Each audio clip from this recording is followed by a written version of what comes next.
Okie dokie. Are you ready for this? As I love a bee. Yeah. Yeah. Okay. Cool. So, Matt, when was the first time that you can remember us playing Command and Conquer? I wouldn't say I can remember an exact date, but I'd say Red Alert 2, I think. Okay.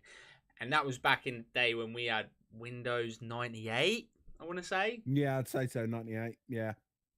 Wow. Okay. So I actually originally played Command and Conquer Red Alert on PlayStation. So I don't know if you remember when I used to live back in Rochford. I used to play it on the PlayStation 1. Do you ever remember me telling you that? Yes, and I believe when you moved near me that we also played it on your PlayStation 1 as well, thinking about it now, yeah. Yeah.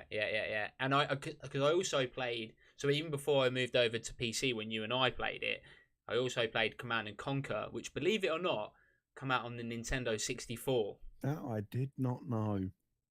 No, so and then I think I got them again when they come out on the PlayStation because you had Command and Conquer Red Alert, and Retaliation, and they were all on the PlayStation. Wow, yeah. Yeah, so that was pretty cool.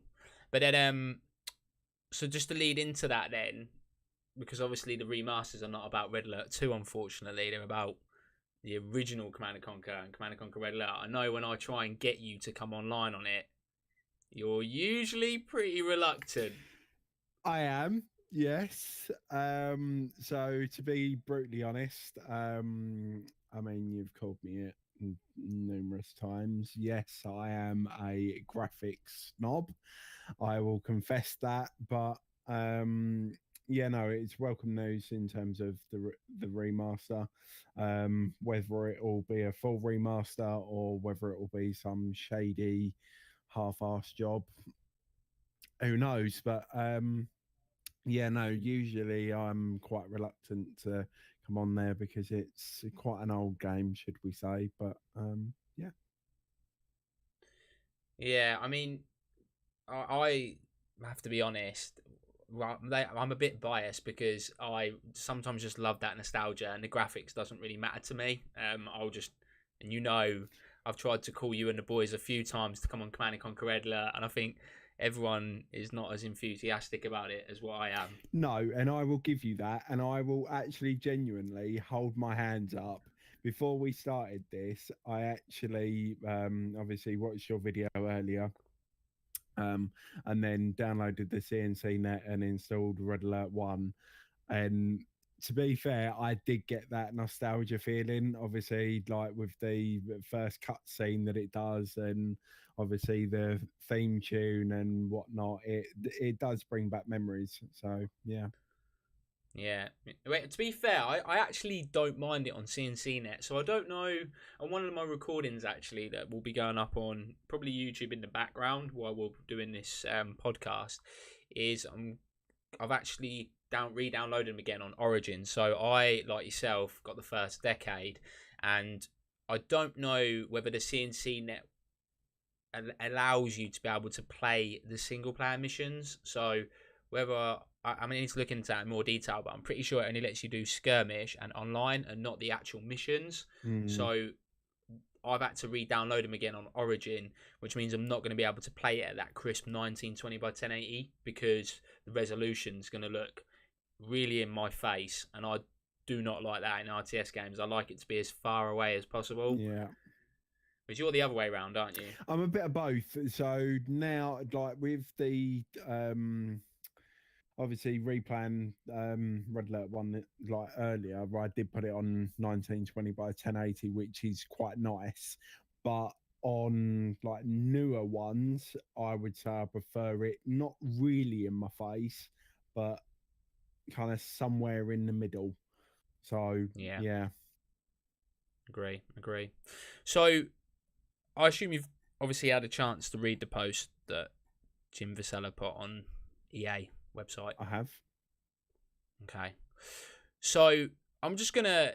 We might as well go through it because I think there's definitely some bits there that are worth mentioning. I mean, at this stage, it literally is just throwing out some crumbs for the fans because, like the cricket noise, That is literally all we get Yep. when we put in Command and Conquer. So it's been a bit of a dormant franchise for a while, which I think is a real shame. But I do feel like there's some stuff with just RTS in general that we can get into a debate about, but I'll be going on a tangent if I do it now. So, obviously, I'll read the opening paragraph, which was a month ago.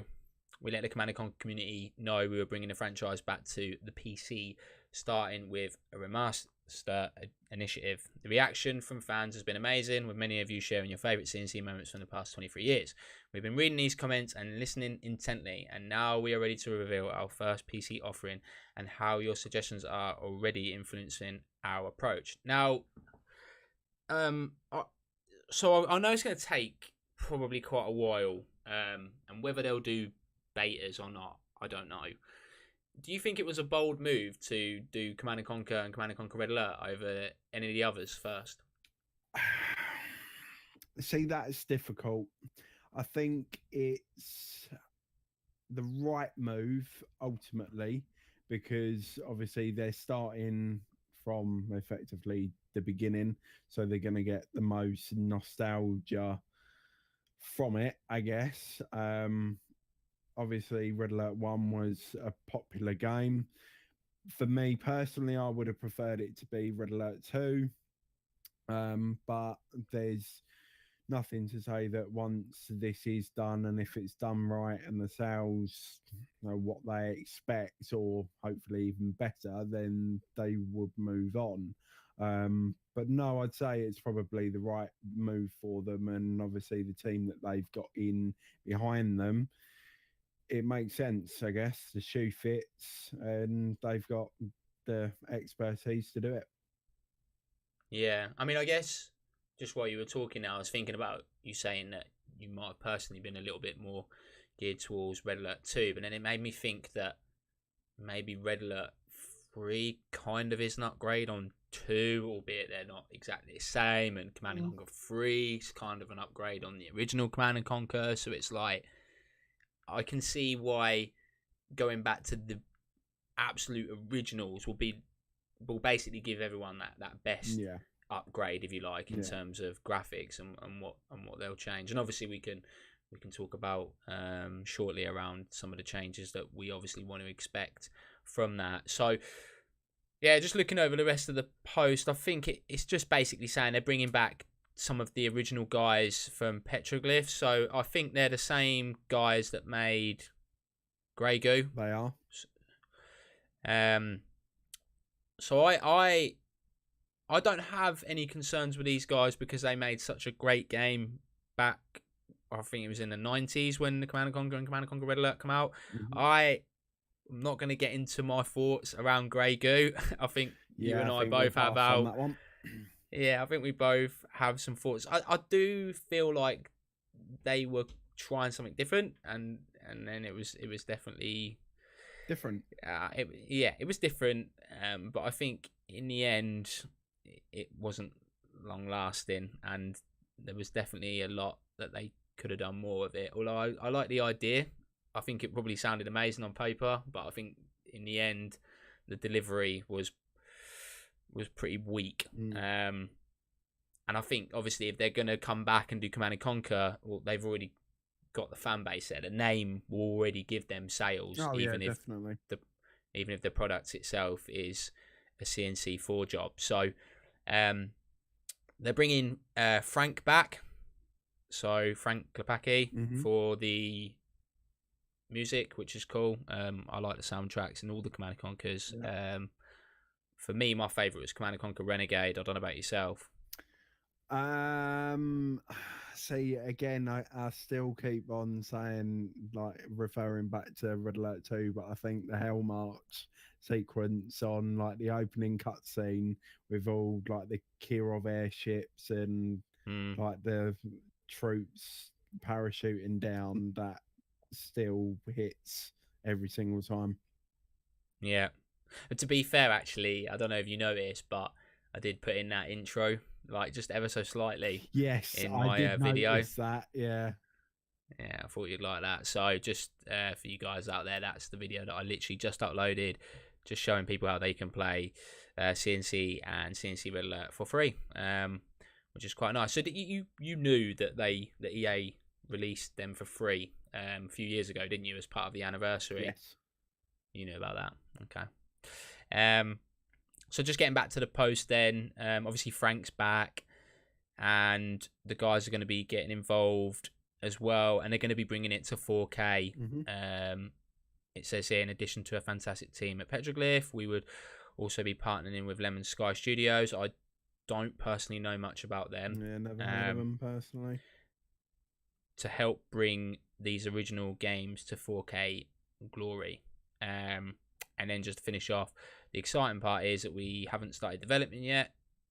The community is literally getting in on the ground floor of this project and have every opportunity to help influence how we build this remastered experience. Please continue to engage on Reddit and community channels and help us create the best possible remaster CNC and Red Alert. Now, I just want to backtrack a little bit in the post because, and I haven't had a chance to look at the forums. I don't know if you've had a quick look. No. But one of the things in the second paragraph, and also I'll put a link to this article as well. In the description section for the video for people out there that just want to be able to see this. It says without microtransactions. Now, you and I know that for the generals, they tried to introduce them. They did. I've thought about this quite a lot, and I'm going to start off with what your opinion is. So, as far as Command & Conquer goes and microtransactions, what's your opinion on it?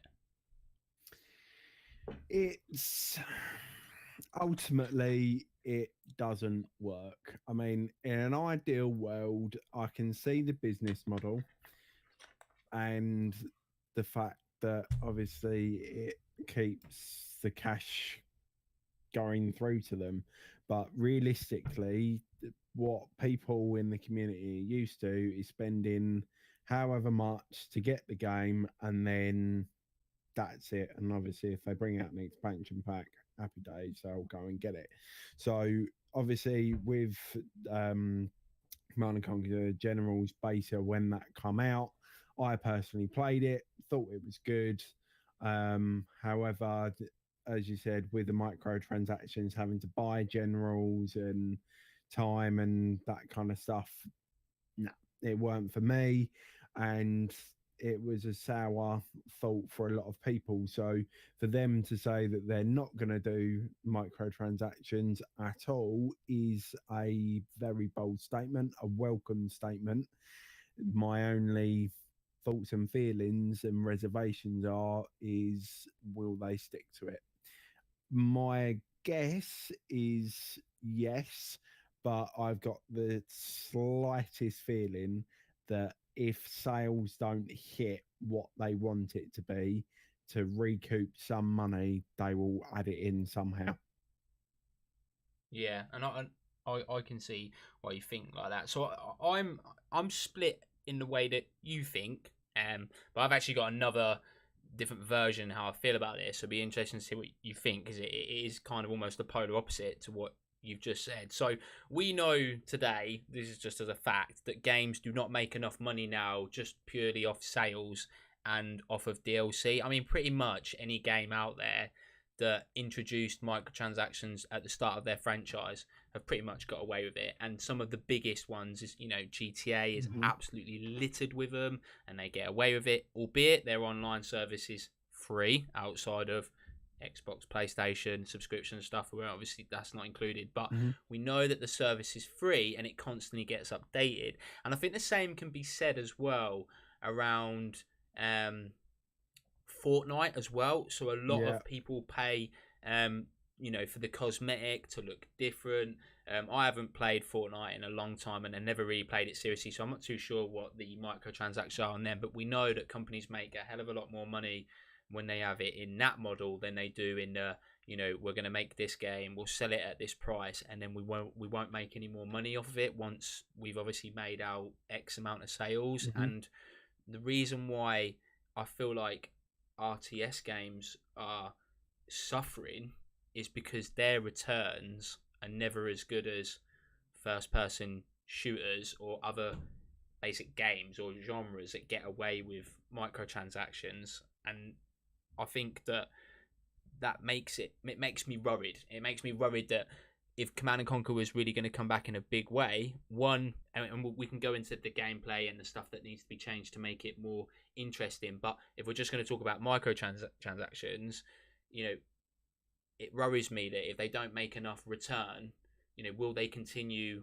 with any other projects they've got down the line? Because the problem is that if you make a really amazing game and you put microtransactions in it that are not game changing, then people will buy it. It doesn't matter. You'll have the haters. The haters will hate, and the people that don't want to pay for microtransactions Mm-hmm. don't. And I still think most of them secretly buy a microtransaction without telling anyone, just Oh to yeah, save of course face. they do. But what I'm saying is that if Command and Conquer had a lot of cosmetic and visual stuff to it, and I mean a lot of visual stuff to it, and it was getting updated all the time, and you could make things look different but without it being overpowered. And I'm not sure how, in reality, how good that would look.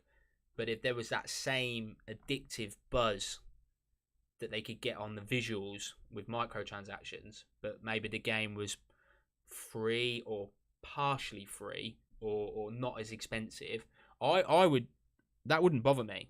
And to be honest, if there was some really cool skins that you could buy for the way your units look, the way your base looks, that type of stuff, I'd probably buy it. See, this is.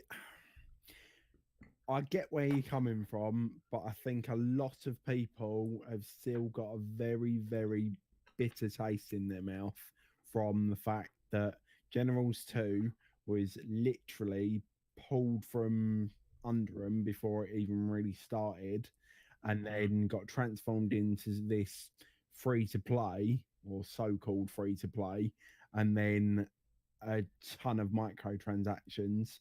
And then after a beta, all right, let's cancel a lot.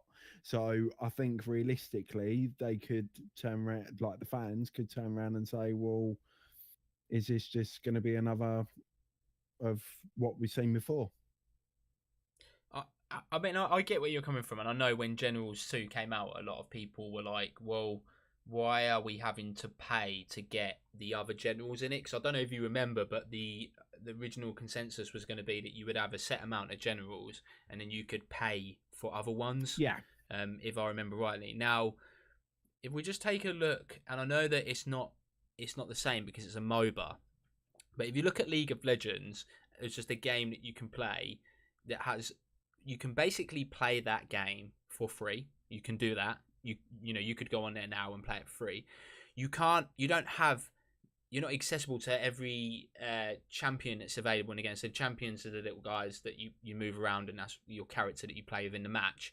You don't have access to all of them. You either have to play with the ones that you get given and earn it through game time to get it, or you could speed up the process and spend money. So why? So I'm not saying that because obviously the Command and Conquer and Command and Conquer Red Alert Remaster won't have generals unless they really start going off on a tangent, which I don't think they're going to do. But if you could earn it legitly through time as well as sell it, like you can in GTA, like you can in most games today, why do you think that wouldn't work in an RTS?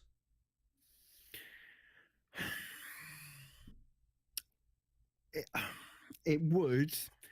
I just again think that unfortunately, with the reputation that EA has built for themselves, that unfortunately no one trusts them. It's boiled down now that everyone thinks that EA's killed CNC and, for all intents and purposes, dragged whatever is left of the corpse. And, you know, by doing this and potentially adding microtransactions in, that could finish it off. I think realistically, what they need to do is build a decent remaster, put it out there for a fixed cost, and then if the sales do well enough, bring out maybe another remaster, or even bring out something new that then you bring in the microtransactions to affect cosmetics or whatever, and then make your money that way, because EA need to rebuild the trust with the fans first.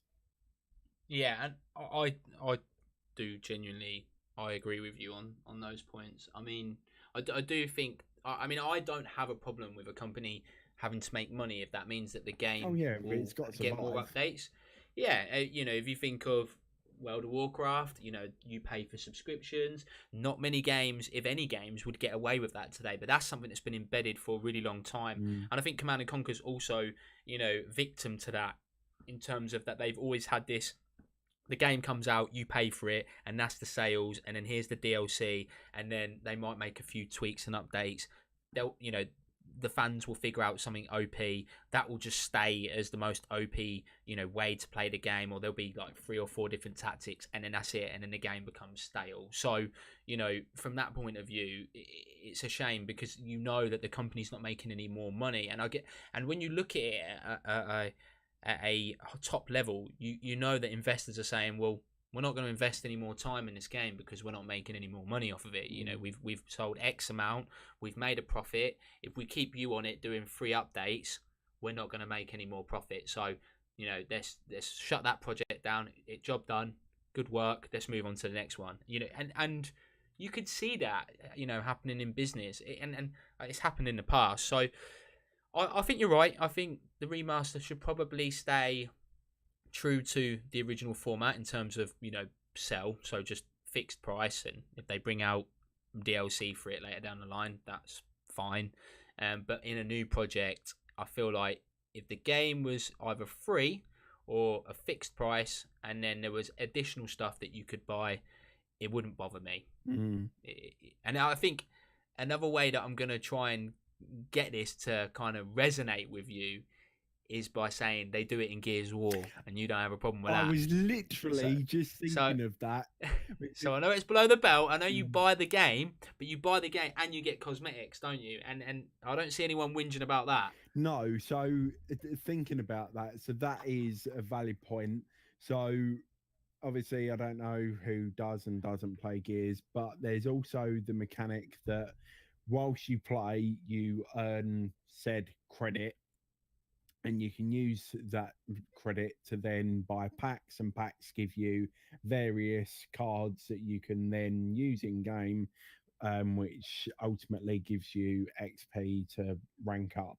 So potentially what they could do is add something in like that, whether it's a future remaster or this remaster or whatever.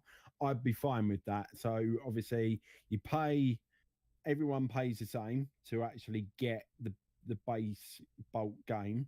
Then if they put something in there where you want to pay for packs for customization or whatever, then crack on if you want to use your own money. But for people that have an inability to do that, or just physically aren't prepared to, then that's fine. You can still get those same rewards or packs or whatever through playing the game and then using in-game currency. That, crack on, go for it.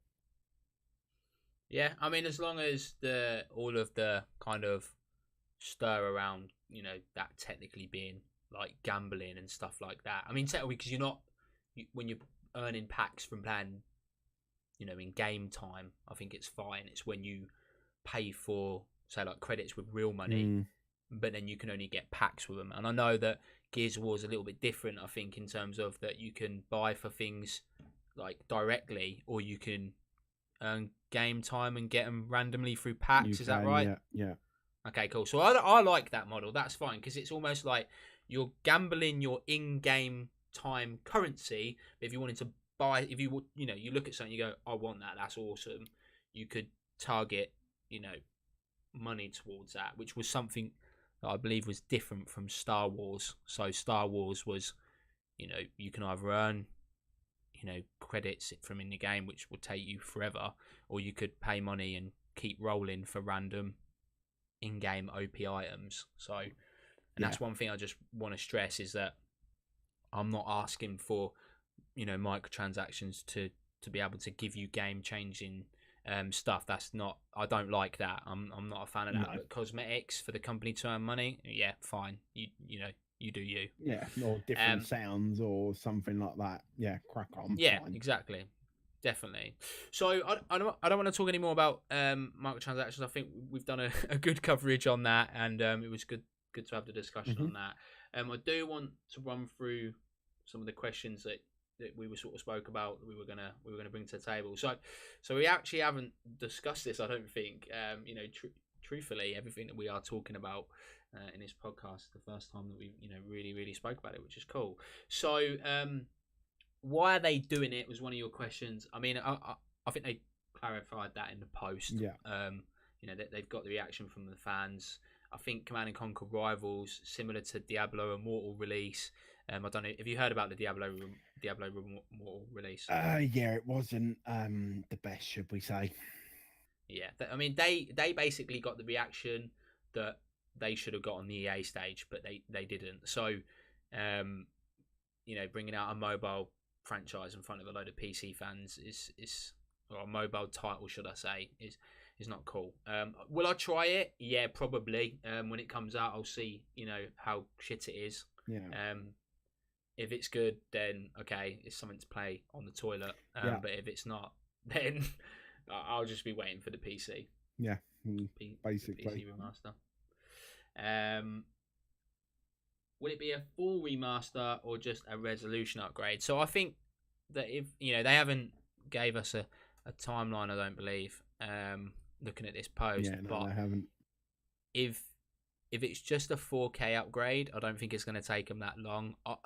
I would like to see them do other stuff and upgrade things on it, given that these are they're a lot older in the series and a lot of upgrades were made throughout different Command and Conquer games since then, but they do still need to stay true to the original. So one of the things straight off the bat I'll start off with is that the fact that you have to select each time you want to build one individual unit, they need to change that. Yeah, definitely.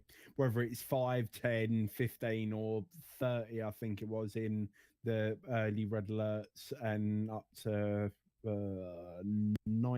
50 or 99 on it in CNC3, something like that. So yeah, fine, but one unit like at a time, that's ridiculous. We can't be selecting your units all the time while you're worrying about what's going on around you. That just doesn't work anymore. Yeah, and I'm definitely going to be. I haven't thought about my top 5 of some of the stuff that I want them to tweak. Obviously, we can talk about a couple of more that I've got and any ideas that you've got. So I'll probably do a separate video on my top 5 things that I want them to change and the top 5 that I want them to keep the same.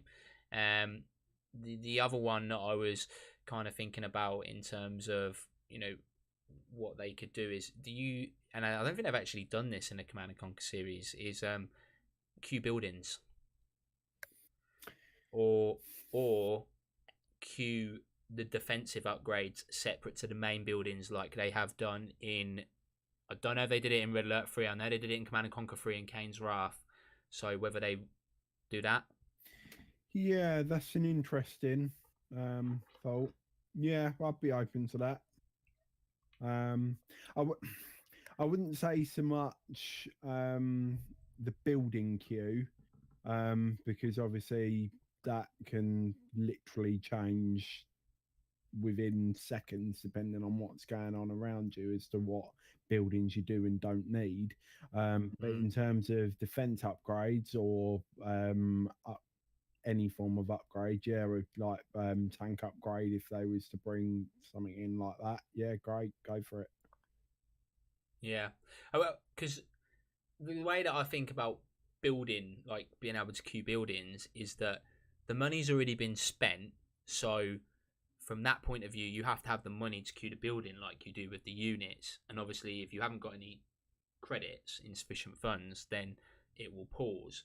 But imagine if you went to attack someone's base or started attacking it, and you were kind of led into this false sense of security, and then they just put up loads of buildings around you, like, one after the other because they'd queued so many. Um, I mean, from a base building perspective, that would be disgusting. It would not be fun at all. But from a strategy perspective, it might mix things up. I don't think they've ever done that before. No, they haven't. But just thinking about it, so let's say that they did implement it. For me personally, if say I was having an online battle with you, and I've just bought in a shed ton of tanks, and then the shroud like goes, and I think, right, okay, fair enough. So his base isn't like looking too bad. I can take it. And then within 2 seconds, another load of like buildings pop up, and I think, oh well, that's my army dead. Then I, yeah, it's obviously going to bring a new dynamic, but my reservation towards it is that I don't think that's Command and Conquer personally. Like, That's fair enough. it's obviously, it's a bane of most CNC players' lives is hearing that thought of insufficient funds. So, obviously the mechanic now is you obviously select whatever building, and then the wheel goes round on it, and then you place it down. So whether they do it in terms of that still happens and you have a queue, fair enough, but not that you like select for, say for instance, I don't know, you've got 10 grand, and then you have like you select 5 buildings that total that 10 grand, and they all slam down onto the concrete at once. No, I don't think that works. If it comes down one at a time, fair enough, and it drains your resources one at a time, and they've all got obviously different build times, fair enough. It's an interesting view. I mean, it's not one that's right or wrong. It's just one of those ones that's just throw it out there Yeah, and see what the it's suggestion personal is. preference. I do, and this isn't one. Well, this is kind of an upgrade that they could do. There is one thing I've noticed they've not done in Command and Conquer before, and that's almost like have like a test realm. So you get your main base game, but then they kind of similar to how on different games where you can have different modes, maybe like just a sort of game where you could try things out, just throw it out there and see what sticks and what people do like and don't like. Mm-hmm. Because they'll be able to monitor how many people play said game mode. So, if they want to try things or add things in, they could do it in a different mode to the actual live game. Because what obviously with this, that they're going to want to try and stay true to the original formula, create it as quickly and as effectively as possible to get it out there to obviously get the cash return on it. But if they want to try things differently and still please original fans, but also people that might be looking for something a little bit new, like you and I, they could run like a separate, almost like a version within it that you can select a different game mode, but it's almost like a test realm, if you like. Yeah, so it kind of goes into beta of. Yeah, kind of. Yeah. Yeah.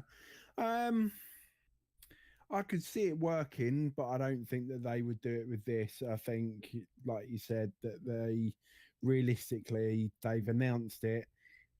The fans are hyped, to say the least, with what they've like announced so far. Everything is pointing to a pot of gold, as it were.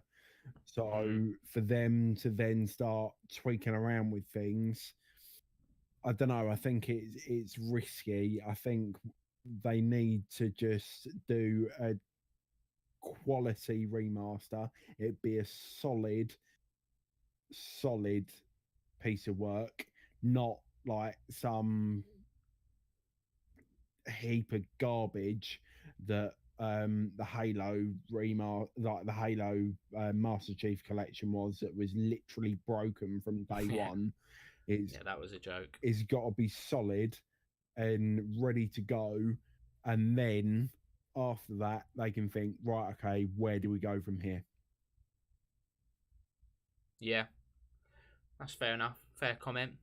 Um, one of the so we've definitely spoke about a few improvements. One of the other ones that I wanted to get your thoughts on was there. I don't know if you've noticed this, but in the Command and Conquer series, there wasn't any ability to be able to see the whole map. So both the Nod and the GDI faction, um, apart from I think the original. So actually, I'm going to eat my own words there. So the original Command and Conquer, you were able to see the whole map. I think with the GDI, but in Command and Conquer 3. And I'm not sure about Tiberian's Son. I don't think they did in that one. Which just as a disclaimer to all out there, that's Matt and I's least favourite out of all the Command and Conquer series. But we can go into that in a different podcast. That you didn't no team was able to see the whole map with like a spy satellite, whereas in the Red Alert they've kind of stayed true to that, especially in Red Alert 2 and Red Alert 1. So what my question to you was that the Command and Conquer Red Alert Remaster, the formula that it works at the moment is the Soviet team have the stronger tanks by default than the Allies, but they only get to see Shroud via spy plane or just general exploring, whereas the Allies can tech up, they can get the tech center, and then that will then produce full sight, but then the tanks are weaker. Do you think that should still be there? Yes. Okay, but do you still feel that the GDI having the ability to not only see the whole map, but to have gap generators that then stop Soviet teams from being able to even see what they had there? Do you not feel like that's a bit OP in terms of being able to see what's... Oh yeah, 100%. But it's what people are used to, and it's, for all intents and purposes, like we've dealt with it before. So again, it's deviating from what was there originally, is then not becoming a complete remaster.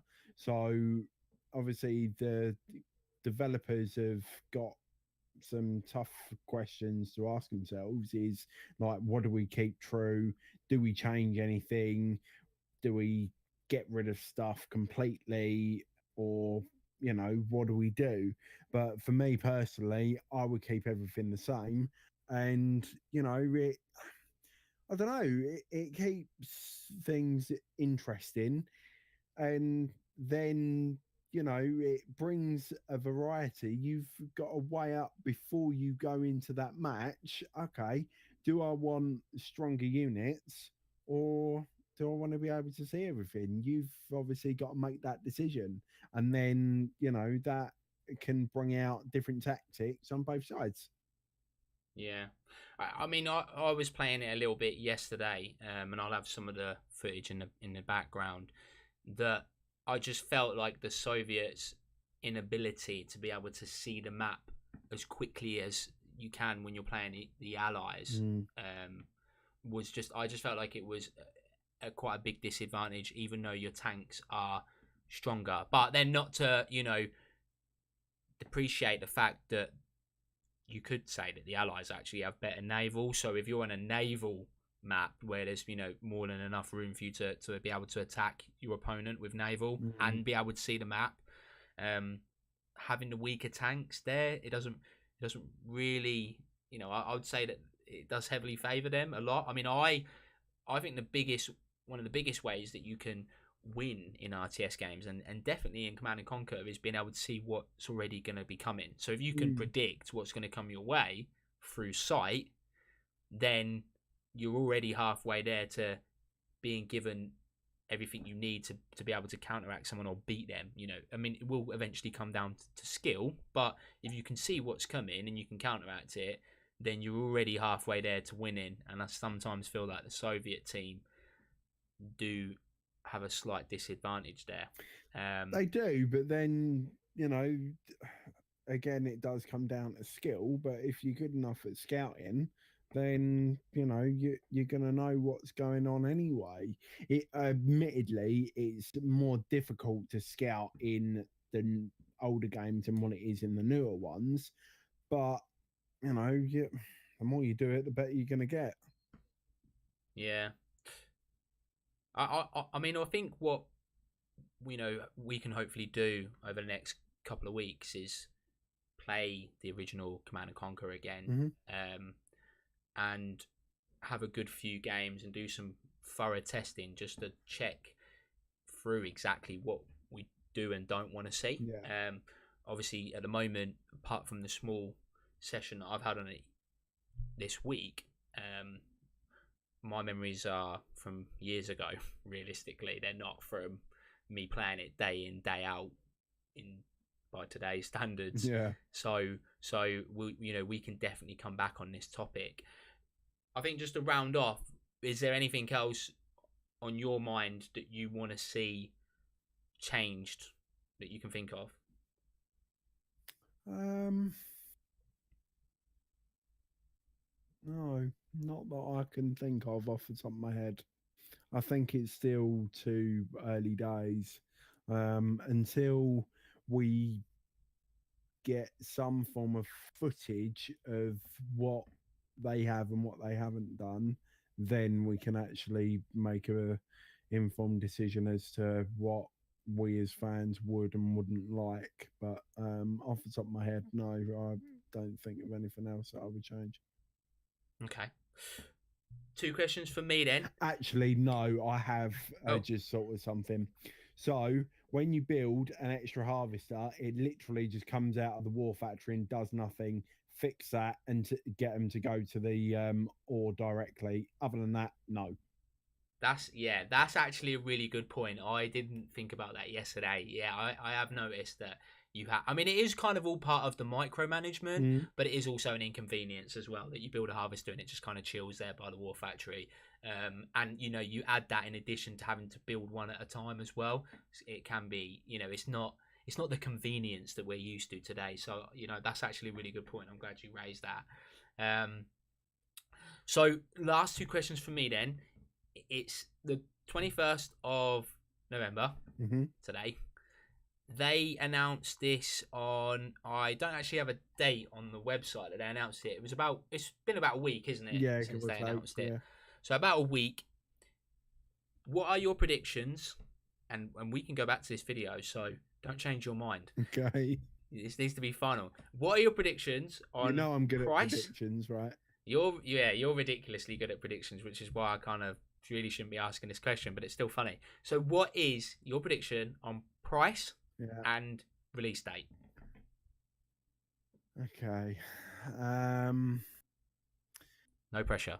I think in terms of price, realistically, there's no way that they're going to release a disc format for it whatsoever, considering that the Ultimate Collection, you could buy a physical copy, but you only got a code to download it. So they're not actually going to have to have maintenance, not maintenance costs, but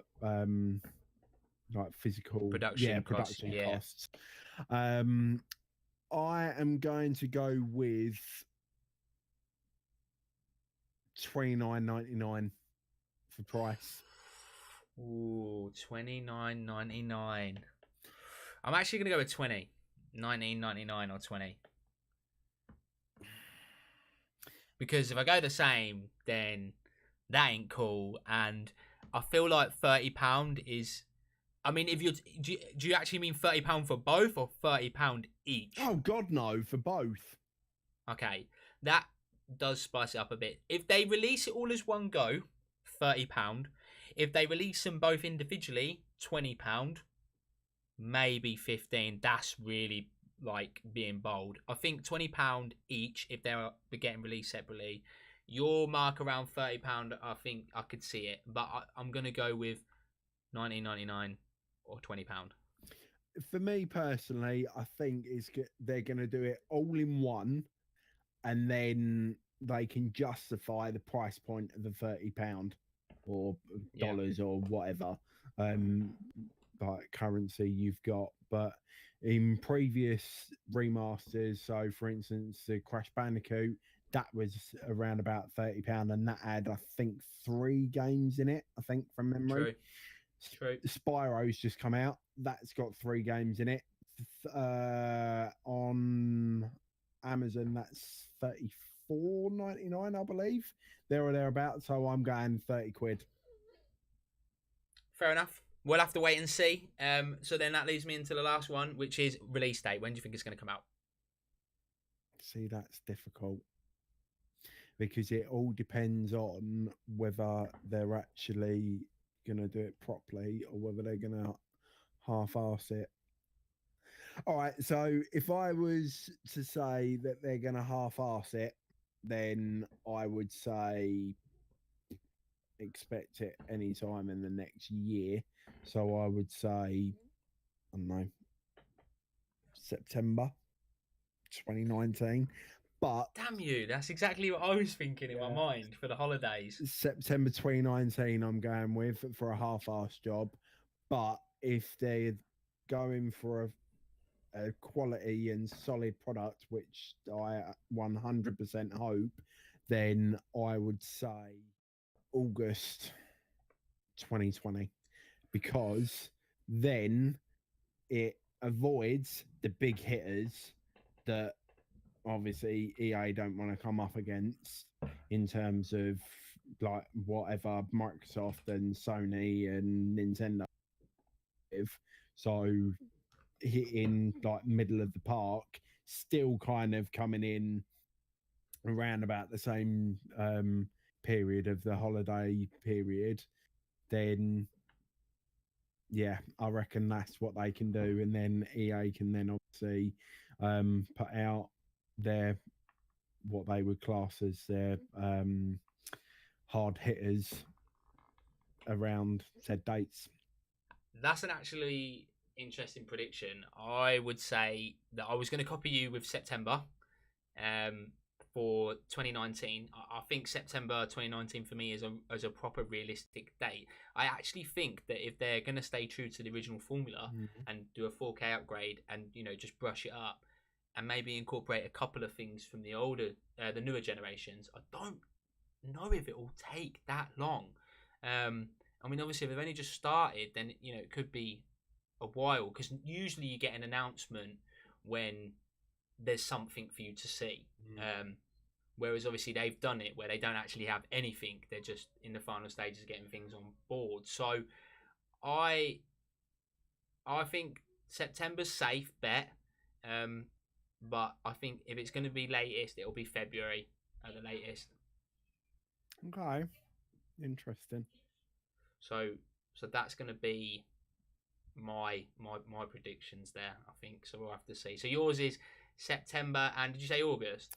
Yeah, but that's if they do like a quality product.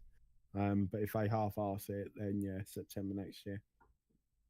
Okay, interesting. All right, well, I think that's going to wrap up our very first podcast on the Command and Conquer series. Is there anything else that you want to add, Matt? No, that is pretty much all my thoughts and feelings on the subject at the moment, but I'm sure we will have more to discuss soon. Yeah, definitely. So over the next, we're going to try and do it at least once every week if we can. I am definitely going to try and get in some time with yourself, Matt, so we can play the original Command & Conquer on CNC Net. So if you haven't tried that, then get involved, because it's free and it's actually not that bad to play on newer PCs these days. So I definitely recommend you check it out. And what I want to do is kind of keep this podcast series going at least for weekly.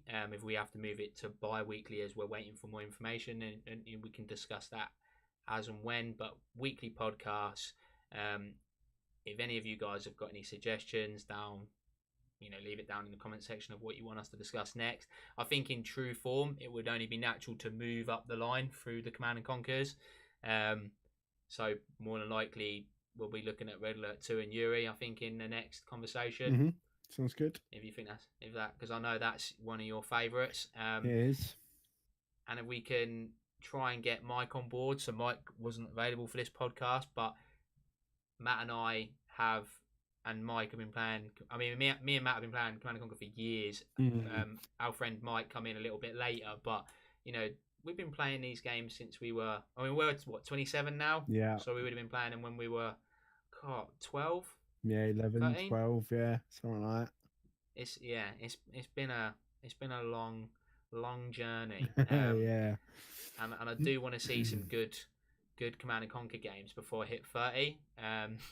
Yeah, that would be appreciated. But if it doesn't happen, then that's fine. So yeah, as I say, thanks guys. Leave your comments in the comment section below. If you got any questions for the next podcast, you know, let us know those too, and we'll answer those questions in the next one. But other than that, we'll see you in the next video. Peace. Bye bye.